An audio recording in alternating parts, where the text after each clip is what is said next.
ಸಚಿವ ಸ್ಥಾನಕ್ಕಾಗಿ ಬಹಳ ಜನ ನಿಮ್ಮ ಶಾಸಕರು ಬೆಂಬಲಿತ ಕಡೆಯಿಂದ ಪ್ರತಿಭಟನೆ ಆಗ್ತಾ ಇದ್ದಾರೆ. ಏನು ಸಚಿವ ಸ್ಥಾನ ಬೇಕಂತ ತಪ್ಪೇನಿದೆ ಎಲ್ಲರಿಗೂ ಕೂಡ ನಾನು ಹೇಳಿದ್ದೀನಲ್ಲ, ನಾವು 135 ಶಾಸಕರು, ಒಬ್ಬರು ಇವಾಗ 35 ಶಾಸಕರು, ಪ್ರತಿಯೊಬ್ಬರಿಗೂ ಕೂಡ ಮಂತ್ರಿ ಆಗುವಂಥ ಅರ್ಹತೆ ಇದೆ, ಯೋಗ್ಯತೆ ಇದೆ. ಕಾಂಗ್ರೆಸ್ ಪಕ್ಷ ಹೈಕಮಾಂಡ್ ಅದನ್ನು ಮುಖ್ಯಮಂತ್ರಿಗಳು, ಮಾಜಿ ಉಪಮುಖ್ಯಮಂತ್ರಿಗಳು ಎಲ್ಲರೂ ಕೂಡ ಅದನ್ನ ನಿರ್ಣಯ ಮಾಡ್ತಾರೆ.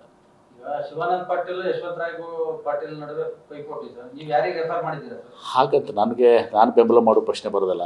ನಾನು ನಮ್ಮ ಜಿಲ್ಲೆಗೆ ಭಾಳ ಮುಕ್ತವಾಗಿ ಹೇಳ್ತೀನಿ. ನಾನು ಮೊನ್ನೆನೂ ಕೂಡ ಅಲ್ಲಿ ಹೇಳಿದ್ದೀನಿ, ಬೌದ್ಧ ವಿಹಾರದಲ್ಲಿ ಹೇಳಿದ್ದೀನಿ. ಅದು ವಿಶೇಷವಾಗಿ ನಮ್ಮ ಜಿಲ್ಲೆಗೆ ಇನ್ನೊಂದು ಸಚಿವ ಸ್ಥಾನ ಬೇಕು ಅಂಥೇಳಿ ನಾನು ನಿಮ್ಮ ಮಾಧ್ಯಮದ ಮುಂದಲ್ಲ, ನಾನು ಎಲ್ಲ ಕಡೆಯೂ ಕಾಂಗ್ರೆಸ್ ಪಕ್ಷದ ನಾನು AICC ಪ್ರಧಾನ ಕಾರ್ಯದರ್ಶಿಗಳ ಜೊತೆಗೆ, ಮುಖ್ಯಮಂತ್ರಿಗಳ ಜೊತೆಗೆ, ಮಾಜಿ ಮುಖ್ಯಮಂತ್ರಿಗಳ ಜೊತೆ ಎಲ್ಲರಿಗೂ ಕೂಡ ಹೇಳಿದೆ, ನಾನು ಇನ್ನೊಂದು ಸಚಿವ ಸ್ಥಾನ ಕೊಡಬೇಕು ಅಂತೇಳಿ ನಮ್ಮ ಡಿಮ್ಯಾಂಡ್ ಇದೆ.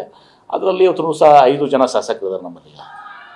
ಅದರಲ್ಲಿ 3 ಜನ ಇವತ್ತೊಂದು ದಿವಸ ಶಿವಾನಂದ ಪಾಟೀಲ್ರು, ಯಶವಂತರಾಯ ಗೌಡರು, CS ನಾಡಗೌಡರು 3 ಮಂದಿ ಇವತ್ತು 4 ಬಾರಿ 5 ಬಾರಿ 6 ಬಾರಿ ಸಚಿವರಾಗಿದ್ದಾರೆ.